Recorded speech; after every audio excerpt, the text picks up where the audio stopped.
two special cases to examine, and we've already seen them.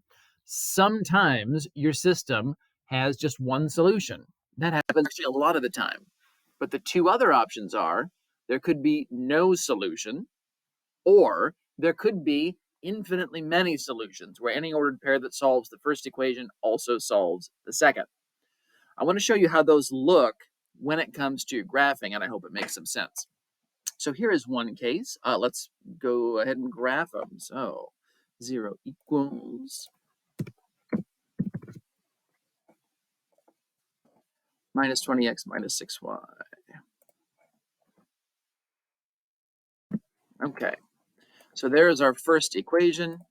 Any ordered pair that is on this red line makes this equation true, so there we go. Let's now graph our second one. Negative 20x equals y minus 102.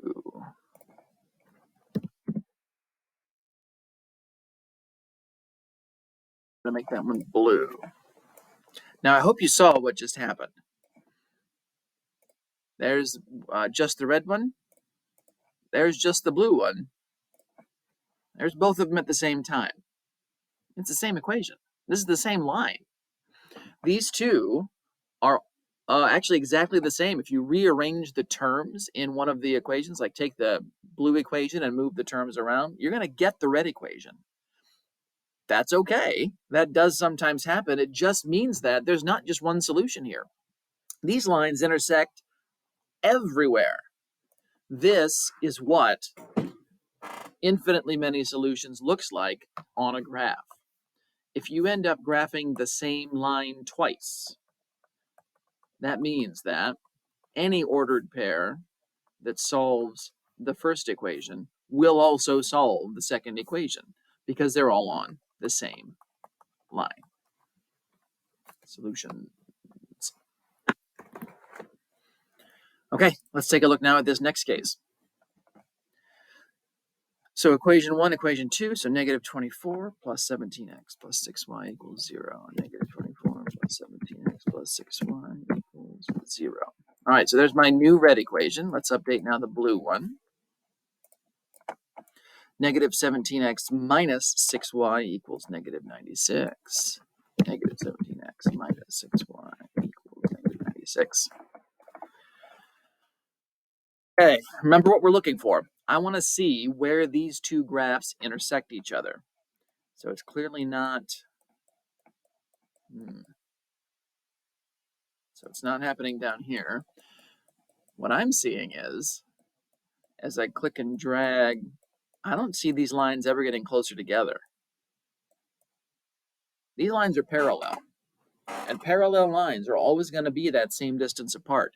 These will never cross each other. There is no ordered pair that is on both the blue and the red lines. This is what no solution looks like. So, what did we see? In this first case, my two lines were the same line.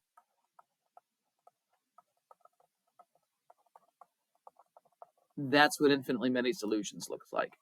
In the second case, we had two lines that were parallel and never meet. That again is what no solution to a system looks like when you're solving by graphing. Now, this is very similar to what's going to be on your power assignment. So here is a system of equations. It's already graphed. I want us to estimate what we think the solution is. So step one is to find it. And so I'm looking for that intersection. It looks to me to be right here. Now it's not at a whole number, because if it was at whole numbers, it would be on one of these gray grid intersections. So instead, it's up to us to estimate. So here's what I mean by estimate. Let's first take a look at where the x value is. So if this is -1, and this is 0, then this would be a half. Okay, so it looks like it's somewhere around -1/2, maybe a little bit closer to -1. So when I'm estimating, I'm going to say something like maybe negative 0.6, because it's a little bit past negative a half, but not quite to negative 1. Let's do the same thing now in the y direction. In the y direction, this is 2, this is 3. It looks to be, I don't know, pretty much right in the middle. So somewhere around 2.5. And when we call it an estimate, that means I'm not expecting you to get the exact number. You're using your best guess to try and get close. Now what I've done is set up so we can actually see what the exact real solution was. It was at negative 0.643. Okay, so that's reasonably close. And here at 2.571. Okay, so yeah, reasonably close. On your practice power assignment and on the real power assignment, there will be a small range of numbers that are considered reasonable. So for example, if you said 2.5 or 2.6 or maybe even 2.7 for the y coordinate, that's all good. But if you said 3, that's a little too far away. I mean, that's clearly not up to the height of 3 yet. So this is a skill it's going to take a little time to master. Okay, so here's what I would like. Do a pause here. Estimate this solution and unpause when you are ready to check things. Okay, here we go. Identify the intersection. Right here it is. In the x direction, this is 1, this is 2, so it's a little bit past 1, but it's not all the way to a halfway yet, right? So it's between 1 and 1.5. So if I'm going to guess, I'm going to call it maybe 1.2, something like that. Let's now go in the y direction. Here's 1, 2. Okay, so it's more than 1, but less than 2. As I'm using my eyeball here, it's past 2.5. I'm going to guess maybe somewhere around the 2.7 or 2.8 range. I'm going to say 2.8. So there's my estimate. I hope you have yours already, right? Because you paused and made your own estimate. Let's see how we did.